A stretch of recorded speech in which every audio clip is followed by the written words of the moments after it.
Good morning students. आज हम पृथ्वी की आंतरिक संरचना के संबंध में इस वीडियो में स्वेस महोदय द्वारा पृथ्वी की आंतरिक संरचना के संबंध में जो उन्होंने एक रासायनिक जो व्याख्या की है उसके बारे में पढ़ेंगे, अध्ययन करेंगे।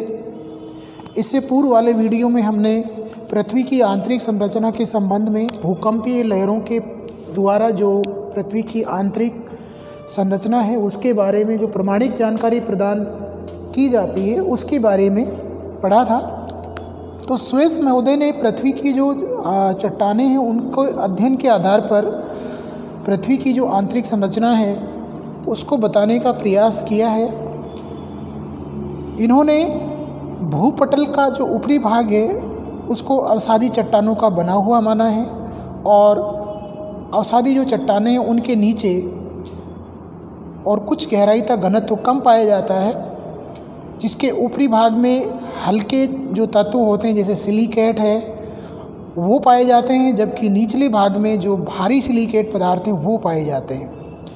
तो इस प्रकार इन्होंने जो विभिन्न प्रकार के पदार्थ हैं और उनका जो घनत्व पाया जाता है उसके आधार पर पृथ्वी की आंतरिक भाग को इन्होंने 3 परतों में विभाजित किया है, जिन्हें सियाल, सीमा और निफे के नाम से जाना जाता है।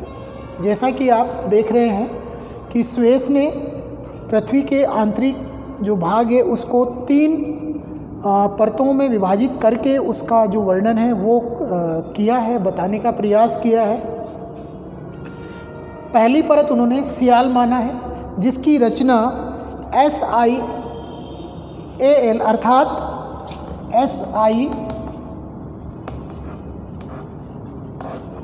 सिलिका और Al एल्यूमिनियम, यानी कि इन 2 पदार्थों से जो सियाल परत है उसकी क्या हुई है, रचना हुई। अर्थात ये दोनों ही पदार्थ कैसे हैं, ये दोनों ही पदार्थ ऐसे हैं जो भार में कैसे होते हैं, हल्के होते हैं। तो स्वेस ने बताया कि जो सियाल परत है उसकी रचना हल्के पदार्थों वाले जो सिलिकेट हैं या पदार्थ हैं उनसे हुई है। इसकी जो औसत गहराई है स्वेस के अनुसार वो 50 से 300 किलोमीटर है और इस परत का जो घनत्व है वो 2.7 से 2.9 तक पाया जाता है। तो इस प्रकार इस परत का जो कम घनत्व है उसका प्रमुख कारण क्या है, इस गहराई में यानी कि 50 से 300 किलोमीटर की गहराई में जो पदार्थ पाए जाते हैं वो किस कैटेगरी के हैं, हल्के भार वाले हैं, अर्थात सिलिका और एल्यूमिनियम सदृश पदार्थ हैं, जिसके कारण इस परत का जो घनत्व वो क्या पाया जाता है, कम पाया जाता है। जितने भी हमारे महाद्वीपीय संरचनाएं हैं उनकी जो रचना है वो किससे हुई है, सियाल, अर्थात महाद्वीप किसके बने हैं, सियाल के बने हैं। सियाल में मुख्य रूप से जो ग्रेनाइट चट्टानें हैं वो पाई जाती हैं, अर्थात जो ग्रेनाइट चट्टानें हैं उनकी प्रधानता होती है और इनमें एसिडिक यानी कि ये क्या होती हैं, अम्ल प्रधान होती हैं। इन चट्टानों में पोटेशियम, सोडियम और एल्यूमिनियम के सिलिकेट अधिक पाए जाते हैं, जो भार में कैसे होते हैं, हल्के होते हैं। स्वेस ने सियाल के नीचे सीमा पर जो परत है उसको माना है, जिसका घनत्व सियाल से क्या होता है, अधिक होता है। आगे जाकर इन्होंने ये भी बताया था कि सियाल सीमा पर क्या करता है, तैरता है। उसका प्रमुख कारण है कि सीमा का घनत्व क्या है, अधिक है और सियाल का घनत्व कैसा है, कम है, यानी कि कम घनत्व वाला पदार्थ अधिक घनत्व वाले अर्थात सीमा पर क्या करता है, तैरता है। इसका मतलब ये हुआ कि हमारे जो महाद्वीप हैं, जैसा कि अभी बताया कि महाद्वीप किसके बने हैं, सियाल के बने हैं। तो इस आधार पर ये कहा जाता है कि सीमा के ऊपर जो हमारे महाद्वीप हैं वो क्या कर रहे हैं, तैर रहे हैं। आगे पर्वतों की उत्पत्ति, महाद्वीपों की उत्पत्ति के संबंध में बहुत सारे वैज्ञानिकों ने इस तैराव सिद्धांत का क्या किया, सहारा लिया और उनकी उत्पत्ति के संबंध में जो व्याख्याएं हैं वो उन्होंने प्रस्तुत की। सियाल के नीचे सीमा परत स्थित है। इस परत में सिलिका यानी कि Si और मैग्नीशियम यानी कि Ma, अर्थात जो सीमा है वो सिलिका का SI और मैग्नीशियम का MS दो शब्दों से मिलकर क्या है बना है। अर्थात इस परत के अंतर्गत सिलिका और मैग्नीशियम दोनों ही पदार्थ क्या होते हैं पाए जाते हैं। कुछ गहराई तक सिलिका पाई जाती है और उसके बाद जो मैग्नीशियम पदार्थ हैं उनकी प्रधानता बढ़ती हुई चली जाती है। सिलिका और मैग्नीशियम की अधिकता है जिसका घनत्व सियाल से अधिक होता है। इसकी गहराई 1000 से 2900 किलोमीटर तक पाई जाती है और इसका जो घनत्व है वो 2.9 से 4.75 तक होता है। यहाँ पर देखिए घनत्व में क्या हो रहा है, अंतर हो रहा है, यानी कि सियाल का घनत्व 2.7 से 2.9 तक था, लेकिन जो सीमा है उसका घनत्व 2.9 से 4.75।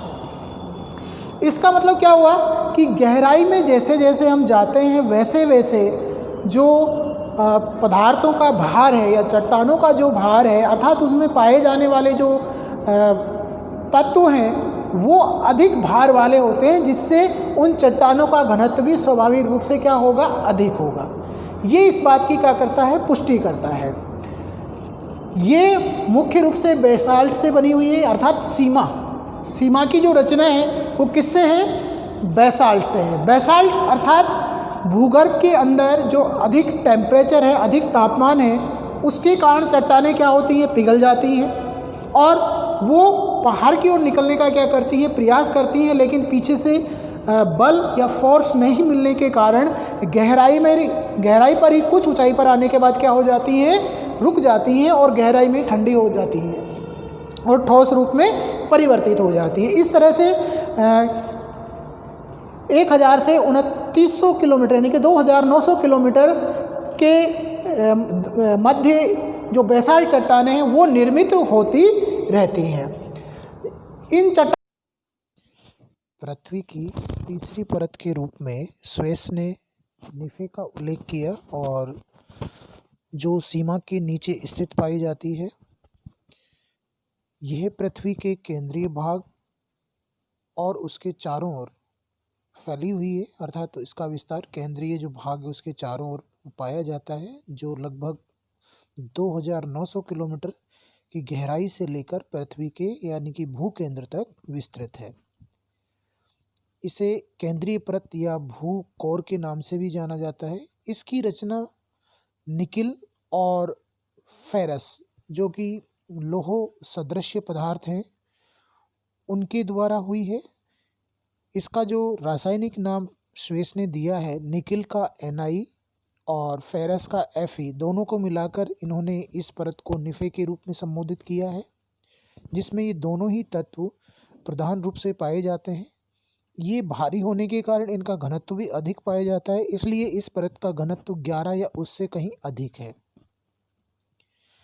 निफे के अंदर भारी पदार्थों की उपस्थिति के कारण इसमें चुंबकीय गुण पाया जाता है, जिससे पृथ्वी के अंदर एक गुरुत्वाकर्षण बल उत्पन्न होता है और वो पृथ्वी को एक तरह से क्या करता है, स्थिरता प्रदान करता है।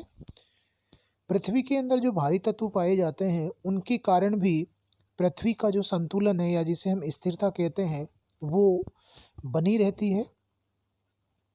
तो इस प्रकार स्वेस ने पृथ्वी के आंतरिक भागों को 3 परतों में सियाल, सीमा और निफे में विभाजित करते हुए वहाँ पाए जाने वाले विभिन्न प्रकार के जो पदार्थ हैं उनमें जो घनत्व पाया जाता है, अर्थात पदार्थ पाए जाते हैं, उनके आधार पर पृथ्वी की आंतरिक संरचना को समझाने का प्रयास किया है और यह बताने का प्रयास किया है कि जैसे जैसे हम पृथ्वी के ऊपरी भाग से नीचे की ओर केंद्रीय भाग में जाते हैं वैसे वैसे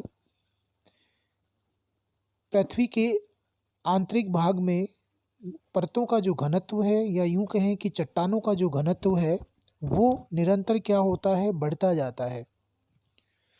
तो इस प्रकार हम यह निष्कर्ष निकाल सकते हैं कि पृथ्वी के आंतरिक भाग में अर्थात केंद्रीय भाग में अधिक घनत्व वाले पदार्थ पाए जाते हैं, जबकि बाह्य भाग में तुलनात्मक रूप से कम घनत्व वाले पदार्थ पाए जाते हैं।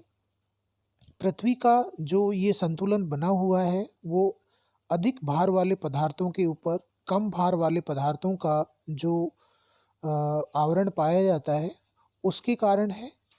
और उन्होंने इसे समझाते हुए एक चित्र के द्वारा इसको समझाया भी है, जैसा कि आप देख रहे हैं। बाह्य भाग को उन्होंने ऊपरी परत के रूप में संबोधित किया है। उसके नीचे सियाल है जिसका घनत्व 2.4 से 2.9 है। उसके बाद सीमा है जिसका घनत्व 2.9 से 4.7 है। और सबसे अंत में उन्होंने निफे को रखा है जिसका घनत्व 11 या उससे भी अधिक है। तो हम ये मान सकते हैं कि पृथ्वी के बाह्य भाग से आंतरिक भाग में जैसे जैसे हम प्रवेश करेंगे वैसे वैसे चट्टानों का घनत्व क्या होगा, बढ़ता जाएगा।